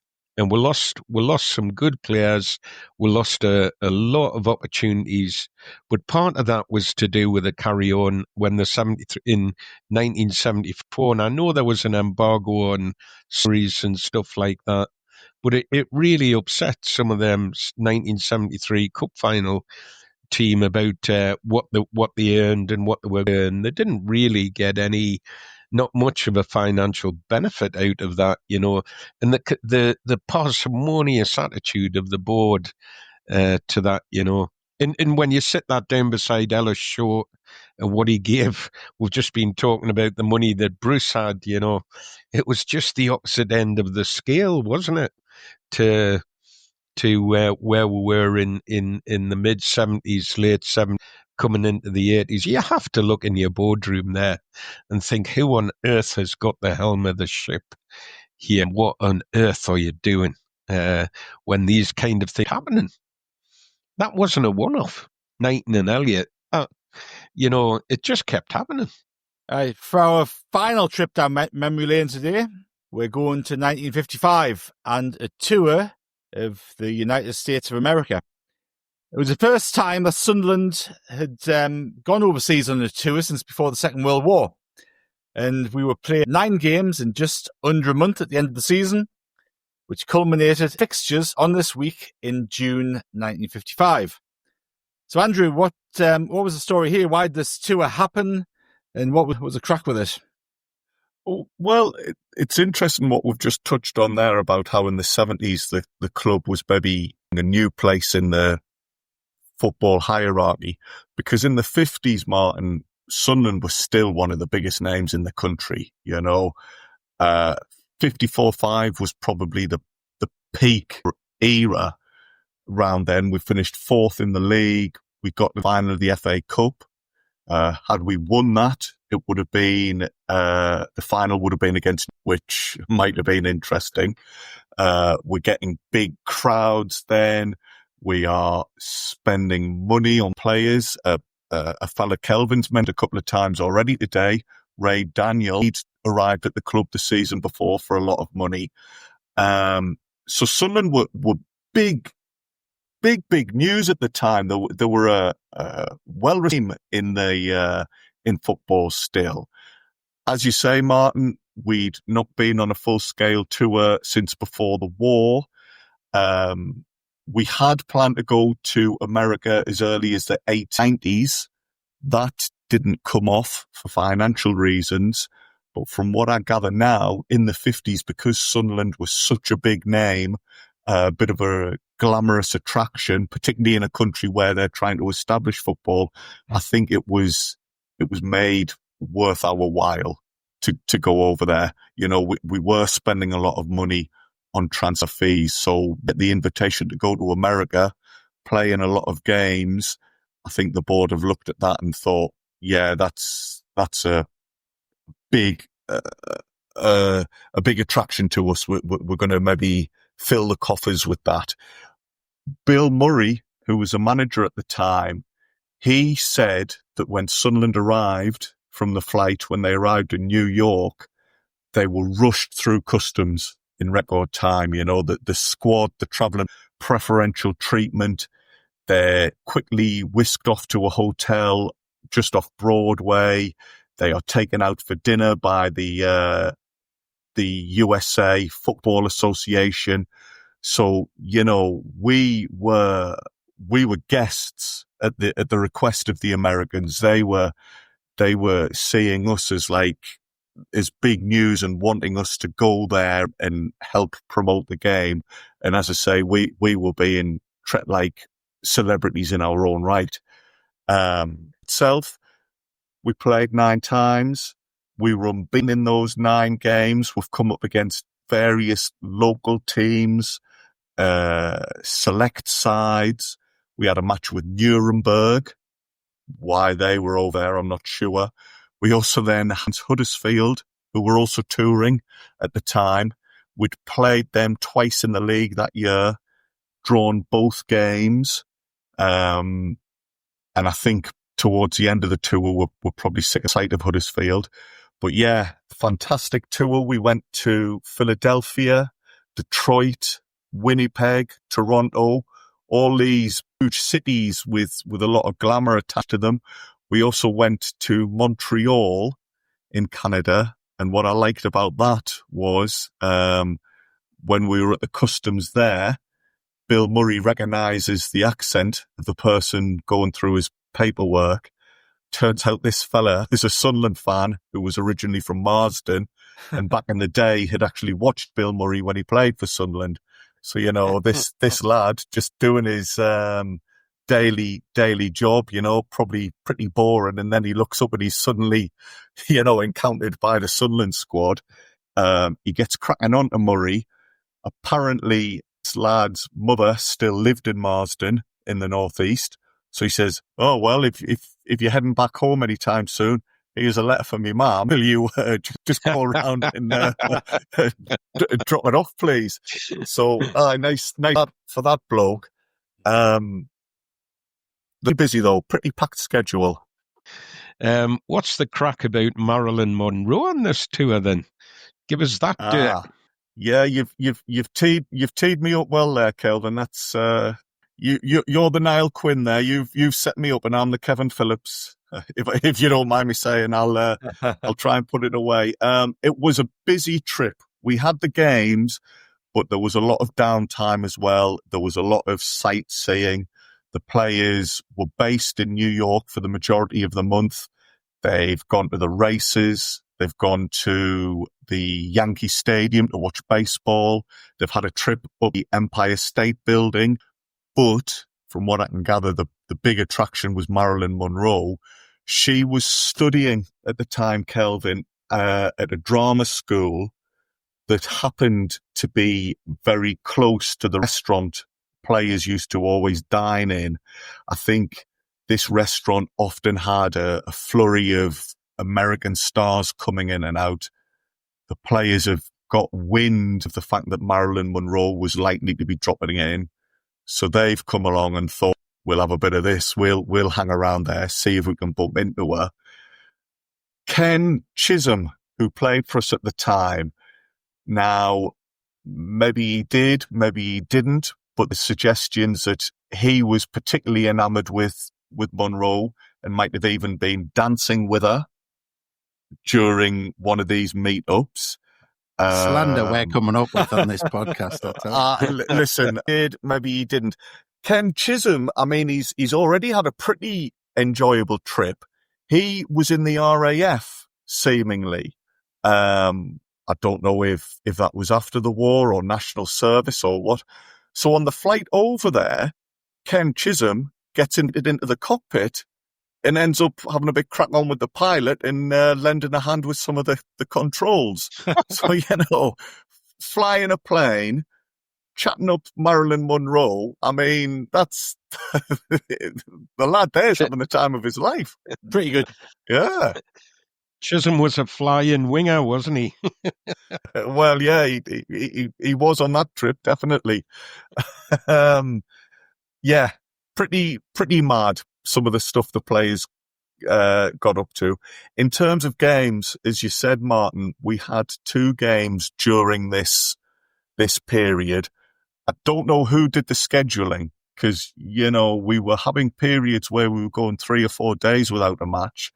And then these 2 final games against Huddersfield are within the space of 24 hours. There's a 3-3 draw in Toronto where Chisholm continues his amazing trip because he scores 2 that day. Charlie Fleming gets our other goal. And Bill McGarry, who you might recognise as became manager of Saudi Arabia and Newcastle. No further comment there. He scored the leveller late on in the game. As I say, that was in Toronto.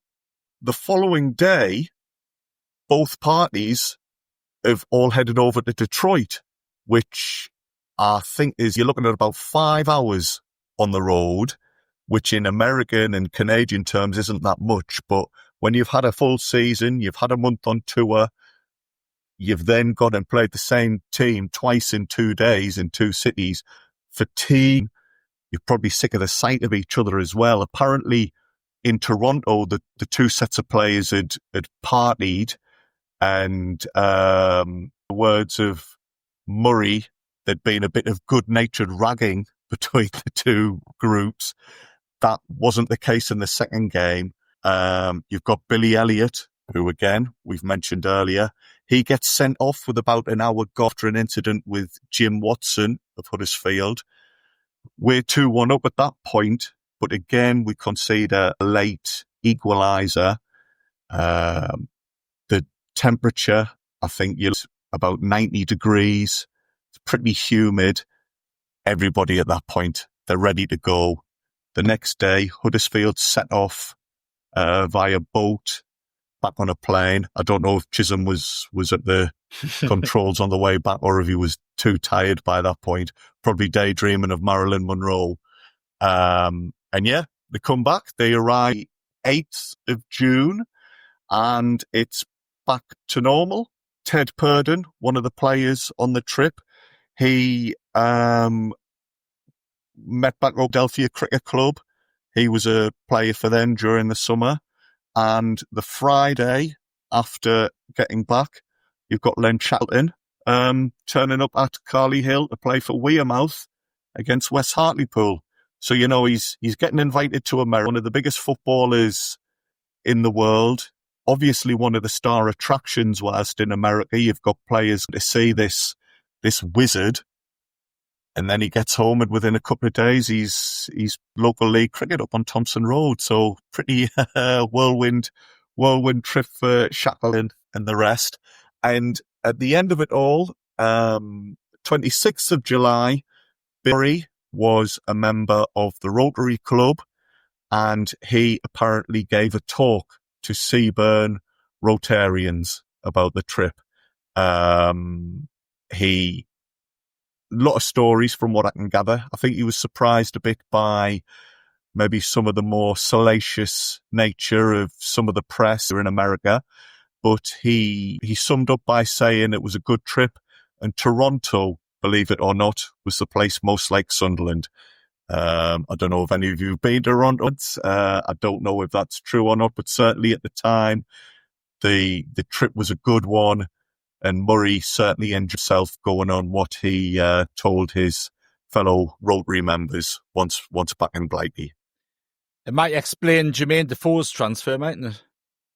Yes. There was obviously some links. I think we did play in Toronto in more recent times. No, we did. It rings a bell. Advocat or no, we certainly played friendly out there, didn't we? It rings a bell, but yeah, a good trip, and one I enjoyed doing a bit of research on, lads. It was, wish it had been in my time. Put it that way. I might have had one. I'm keen to see Bill Murray's slideshow, which I presume he had with him at the Rotary Club. Yeah. Few photos of Ken Chisholm having the best trip of his life. Happy Ken, they call him Happy Ken. Excellent. Well, that wraps up another week of Sunderland history. Thank you, Chris, Kelvin. Do you want to give the listeners a couple of little clues about something that we will be talking about next week? Yes, thanks, Martin. Yeah, I have been looking at this player who was a winger born in Yorkshire in 1933. He moved to us from a Yorkshire club. We bought him in February 1957 from Sheffield United. Whilst at Sunderland, he played for England. He also scored Sunderland's first goal outside of Division 1. And he had a second career, and his performances off the pitch brought him just as much fame as a football shirt. So have a little ponder on that one, lads and lasses. Excellent. That's a bit tougher than last week's, mate. Yeah, it is. It's but you know, people, there's enough to go on, I think. There's plenty to go on. Excellent, good stuff. Well, keep an eye on the podcast feeds. We've got plenty of pods coming up for you over the next few weeks. We're still basking in playoff glory, but we'll very soon be turning our attentions to the new season and what lies ahead for us in the Premier League. We'll also be catching up with a few former players, so keep an eye out for those podcasts coming out. While, of course, over at rokerreport.sbnation.com, in the regular On This Day articles and more besides. So until we meet again, it's goodbye from all of us.